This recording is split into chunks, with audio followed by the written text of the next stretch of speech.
you, but I want to start with the point of view you're more familiar with. That's Puerto Rico. You've been a proponent of statehood for Puerto Rico. Why do you think that Puerto Rico should become a U.S. state? What would be the benefit of that?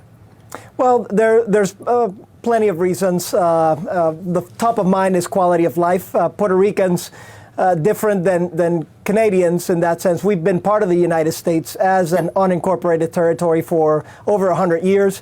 We also have U.S. citizenship, but by virtue of being a territory, we lack in not only representation and voting for our president, but also in resources. So it is the next logical step moving forward, and I think it's, and I believe, as do my brethren, that it's the best path forward for Puerto Rico. Yeah, you're sort of in a gray zone, is how I would describe it a little bit. And certainly, as you said, most Puerto Ricans want this to happen. About 60%, I think, is the most recent vote. Why do you think Congress is not entertaining this idea right now?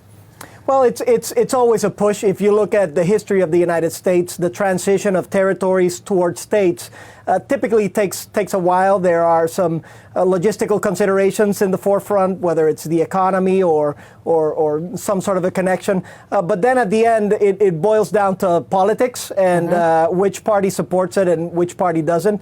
Our hope is that it could be a bipartisan effort. We see Puerto Rico as what's called the battleground state.